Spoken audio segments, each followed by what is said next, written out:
In this video, I am going to explain you how to solve trigonometric equations when you have two or more than two trigonometric functions. Now look at this equation. In this equation, you have cos and sine both appearing at the same time. You cannot factorize them, you cannot apply any algebraic techniques. Then what do you do? Like somehow you can use trigonometric identities along with algebraic method to solve trigonometric equation. And what are those? Let me show you. Now look at this one, cos squared x. If you remember, we know a Pythagorean identity, which is sine squared x plus cos squared x equals to 1, right? Now if I will rearrange this identity, it's going to be cos squared x equals to 1 minus sine squared x. So this is what I mean, like you can apply trigonometric identities to continue your algebraic techniques. So I will substitute the expression of cos squared x, which is 1 minus sine squared x, and minus sine x minus 1 equals to 0. All right, now you can see right here in the parentheses you will distribute, and it's going to be 2 minus 2 sine squared x minus sine x minus 1 equals to 0. Once you distribute, you will simplify. Now look, 2 and minus 1 simplified, and you will get negative 2 sine squared x minus sine x. 2 minus 1 is plus 1 equals to 0. Now look at this expression. This expression is look like a quadratic equation, right? But you have a negative sign. We can get rid of this negative sign by multiplying this equation with negative 1. Once you will multiply whole equation with negative 1, then you will just switch the sign, so you will get 2 sine squared x minus sine x, plus sine x, and minus 1 equals to 0 times negative 1 is 0, so you will have this one. Okay, now this is a proper quadratic equation.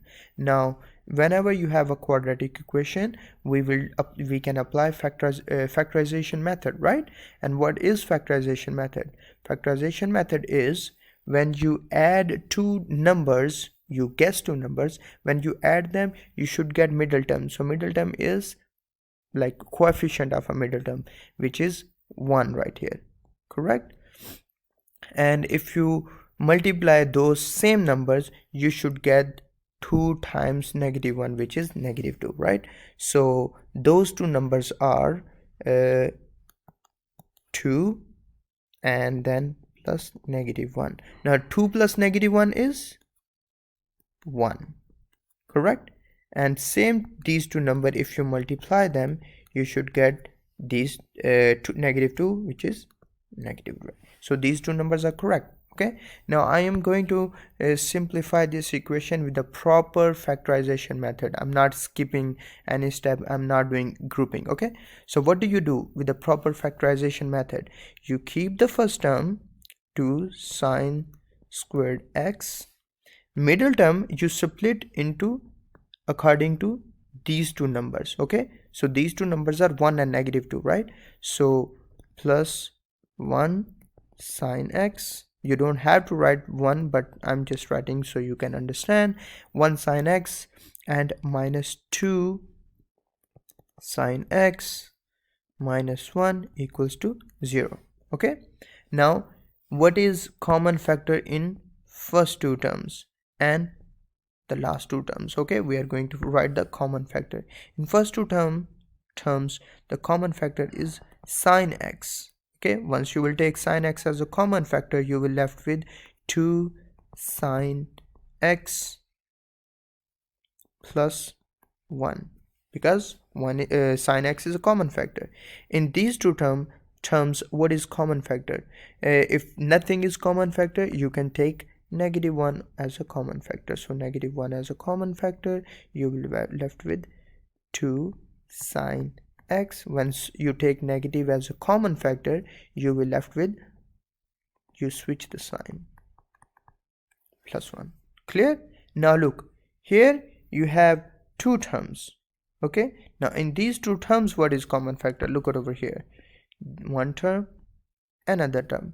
In these two terms, the term in a parenthesis, that is a common factor. So I will write it down 2 sine x plus 1 as a common factor, and you will left with sine x minus 1 equals to 0.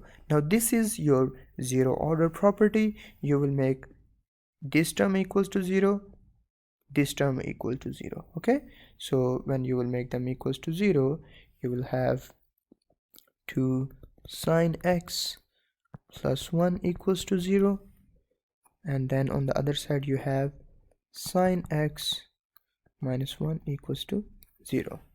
Clear? Now what do you do next?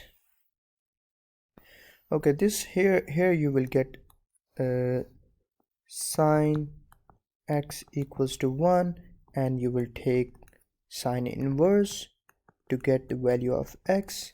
Sine inverse 1, remember these values are really common, that x sine is 1 when angle is 90, so x value is 90 right here.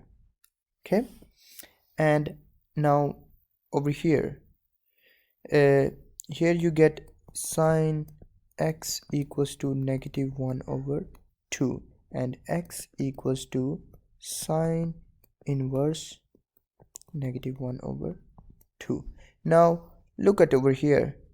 In one video I explained you, whenever you have positive or negative values, you have to use this form, x-axis and y-axis. In first quadrant, all the functions sine, cos, tan, all of them are positive. In second quadrant, only sine is positive. S means sine, not second. Okay, in third quadrant, tan is positive. Third t is not presenting third, t is presenting tan is positive. And in fourth quadrant, cos is positive. Okay, so in first quadrant, all of them sine, cos, tan is positive. In second quadrant, sine is positive, but cos and tan, both of them are negative. In third quadrant, tan is positive, sine and cos, both of them are negative. So according to this answer, sine x is equals to -1/2, right? It means the x value, the angle, is in third quadrant or in fourth quadrant. So first let's calculate the sine inverse of 1/2, and that value is x equals to -30. Now -30 is not your answer. Your answer is something else, because look, negative angle present a clockwise rotation, means your angle is somewhere here like this, -30, but you need a positive angle, so your answer is all the way over here. This means the value of x, the correct answer is x equals to 330. Okay, it's not -30. So one answer is 330. What is the second answer? Because the angle is negative in two quadrants. Okay, now one is -30 and the other one should be in third quadrant. Now look, if you remember the reference angle concept, reference angle concept is,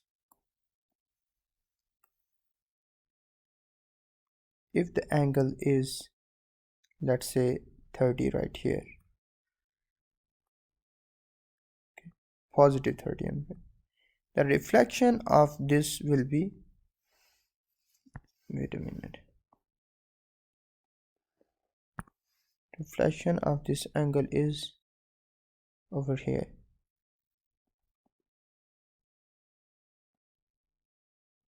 30, right? Now this full angle is going to be 180 plus 30, and 180 plus 30 is 210.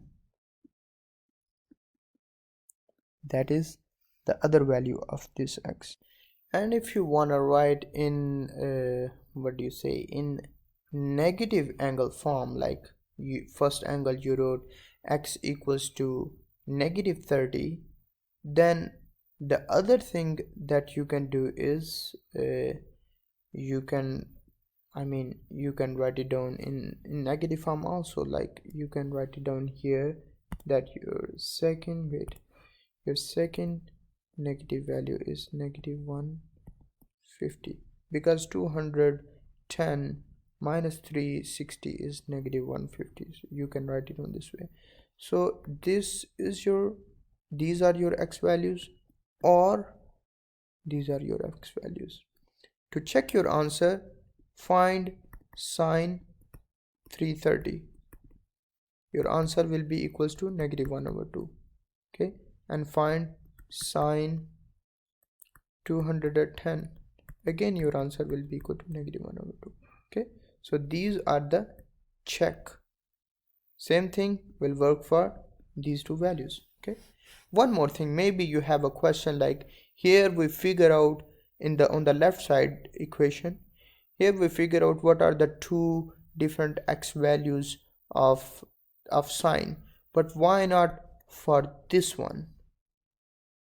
Remember, whenever angle is on axis, like x equals to 90, 90 is on positive y-axis. So when angles are on y-axis or on x-axis, you don't need to calculate further x values because it's not possible. Okay, so I hope you understood in how do you use trigonometric identities to first simplify the trigonometric equation and then to find the x values.